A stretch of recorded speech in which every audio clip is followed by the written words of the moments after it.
UP CM Yogi Adityanath Singapore Japan दौरे से लखनऊ लौटे, निवेश व समझौतों की झोली भरकर।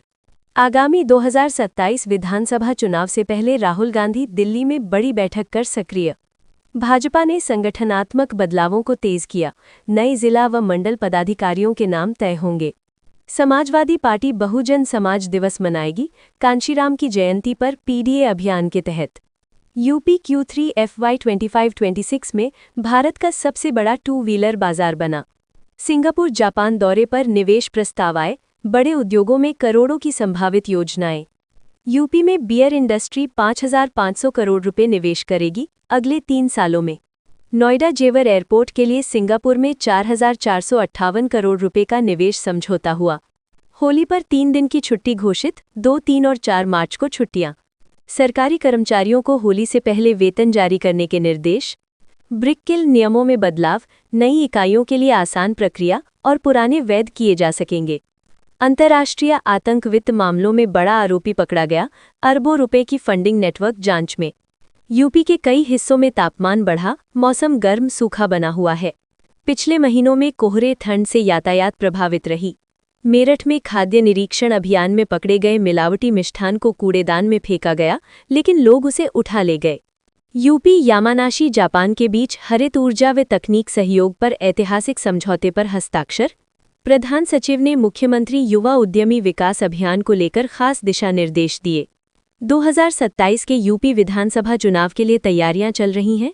निवेश, रोजगार व बुनियादी ढांचे पर केंद्र राज्य योजनाएं जारी हैं। योगी आदित्यनाथ ने कानून व्यवस्था की समीक्षा बैठक की। लखनऊ में नई मेट्रो लाइन के विस्तार को मंजूरी। वाराणसी में पर्यटन बढ़ाने के लिए विशेष अभियान शुरू। प्रयागराज में माघ मेले की तैयारियां तेज। कानपुर में उद्योग निवेश को लेकर बैठक। आगरा में ताजमहल के आसपास सुरक्षा बढ़ाई गई। नोएडा में ट्रैफिक व्यवस्था सुधारने के निर्देश। गाजियाबाद में प्रदूषण स्तर बढ़ा, अलर्ट जारी। मेरठ में किसानों की पंचायत आयोजित। गोरखपुर में नए मेडिकल कॉलेज का निर्माण प्रगति पर। अयोध्या में राम मंदिर क्षेत्र में श्रद्धालुओं की भीड़। बरेली में सड़क हादसे में 3 घायल। अलीगढ़ में शिक्षा मेले का आयोजन। मुरादाबाद में पीतल उद्योग को बढ़ावा देने की योजना। झांसी में पानी संकट पर विशेष बैठक। मथुरा में होली की तैयारियां शुरू। फिरोजाबाद में कांच उद्योग को राहत पैकेज। सहारनपुर में पुलिस ने अवैध शराब पकड़ी। बलिया में गंगा कटान से गांव प्रभावित। आजमगढ़ में रोजगार मेले का आयोजन। सीतापुर में बिजली आपूर्ति बाधित। बाराबंकी में स्वास्थ्य शिविर लगा। उन्नाव में सड़क निर्माण तेज। बस्ती में बाढ़ राहत सामग्री वितरित। शाहजहांपुर में व्यापारी सम्मेलन। इटावा में खेल प्रतियोगिता शुरू। हापुड़ में अपराधियों पर कार्रवाई। बुलंदशहर में किसानों का प्रदर्शन। मिर्जापुर में बिजली परियोजना का उद्घाटन। रायबरेली में महिला सुरक्षा अभियान। सुल्तानपुर में स्कूल बस दुर्घटना, बच्चे सुरक्षित। चंदौली में धान खरीद केंद्र शुरू। गोंडा में पंचायत चुनाव की तैयारी। हरदोई में ठंड बढ़ने से अलाव की व्यवस्था। फर्रुखाबाद में पुलिस भर्ती परीक्षा की तैयारी। मऊ में सिलाई प्रशिक्षण केंद्र का उद्घाटन। देओरिया में पशु टीकाकरण अभियान। कुशीनगर में बौद्ध पर्यटकों की संख्या बढ़ी। लखीमपुर खीरी में गन्ना भुगतान की मांग। मैनपुरी में जनसभा आयोजित। बहराइच में वन विभाग की छापेमारी। अमेठी में विकास कार्यों की समीक्षा। कसगंज में सड़क जाम से यातायात प्रभावित। भदोही में कालीन उद्योग प्रदर्शनी। अम्बेडकर नगर में ग्राम सभा बैठक। जौनपुर में पुलिस अभियान तेज। पीलीभीत में टाइगर रिजर्व में पर्यटक पहुंचे। एटा में किसान जागरूकता कार्यक्रम। संत कबीर नगर में स्वास्थ्य विभाग की टीम सक्रिय। सोनभद्र में खनन गतिविधियों की जांच। यूपी अब भारत का सबसे बड़ा 2 पहिया वाहन बाजार बना।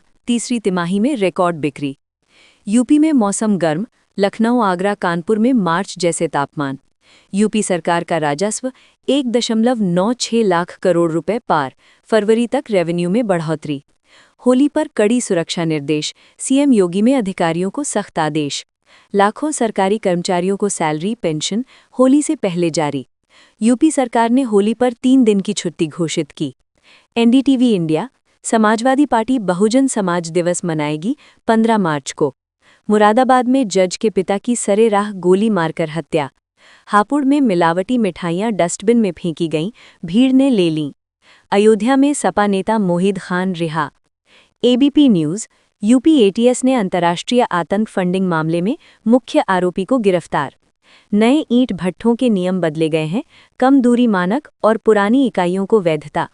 किसानों के लिए सब्सिडी वाली कृषि मशीनरी की बुकिंग शुरू। मुख्यमंत्री योगी आदित्यनाथ ने जापान व सिंगापुर में निवेश समझौतों में भारी लॉन्ग टर्म निवेश हासिल किया। कुल लगभग 1.5-1.6 लाख करोड़ रुपए। एमओयूज व प्रस्ताव।